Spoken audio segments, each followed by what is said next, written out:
बापू शिंदे आपल्यासोबत आहेत. बापू, नेमकं काय झालेलं, काय प्रकरण होतं, काय सांगाल?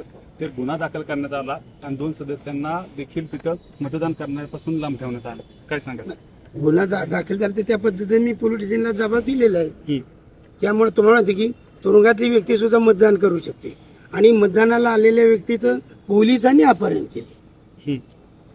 नेमकं तुमचं अपहरण झालेलं का? त्या नाही नाही काही नाही, हे सगळं चुकीचं आहे. आता तुम्ही पोलीस मी स्टेशनला त्याचा जबाब दिलेला आहे. इथं काय नाही जबाब दिला? मी दिलेलं आहे की हे सगळं खोटे, माझं काय अपहरण झालेलं नाही, काही नाही. हा जबाब दिलाय मी. म्हणजे पोलीस आणि आताच नाही, म्हणजे मतदानापूर्वी पण दिलेला आहे. त्याची माझ्या पोच आहेत. महाबळेश्वर पोलीस स्टेशनला दिलेलं आहे, वाई पोलीस स्टेशनला दिलेलं आहे आणि त्याच्यानंतर पुन्हा दुसरा गुन्हा दाखल झालेला मला समज. राष्ट्रवादीच्या नेत्यांनी आणि शिवसेनेच्या नेत्यांनी तुम्हाला डांबून ठेवलेलं होतं, 35 दिवस चुकीचं बाजूला आहे. ठेवलं. नाही नाही हे चुकीचं आहे. डामुडचा प्रश्न काय आहे?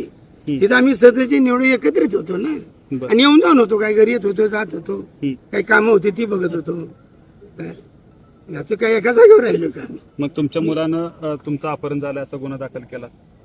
नाही, त्याविषयी मी काही सांगू शकत नाही. त्याला मी माझं बघा त्यांनी केला तरी माझं झालंच नाही, हे मी उत्तर दिलेलं आहे, जबाब दिलेला आहे. आता म्हणजे तुमच्या मुलावर दबाव आणण्याचा प्रयत्न केला असावा असं वाटतंय तुम्हाला? असं वाटतं, पण अजून त्याची गाठ पडली नाही. गाठ पडल्यानंतर खरी वस्तू होती ती लक्षात येईल. तुम्ही आता पोलीस स्टेशनला आला, नेमकं काय तिथे तुम्हाला सांगितलं गेलं, तुम्ही काय त्यांना सांगितलं, एकदा सविस्तर सांगा. की माझ्या विरुद्ध जो अर्ज केलेला होता खोटा आहे, तसं काही घडलेलं नाही, असं मी सगळं जबाब दिलेले आहे. आता तुमच्यावर दबाव आणलेला? नाही आणलेच नाही, दिले मी सगळं माझं लेखी जबाब. एकंदरीत जर बघायला गेलं तर बापू शिंदेवर कोणताही दबाव नसल्याचं त्यांनी स्पष्ट केलं आहे.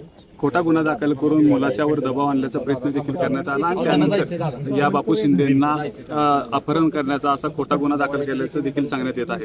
कॅमेरामॅन ओमकारसह वैभव बोडके, एबीपी माझा, सातारा.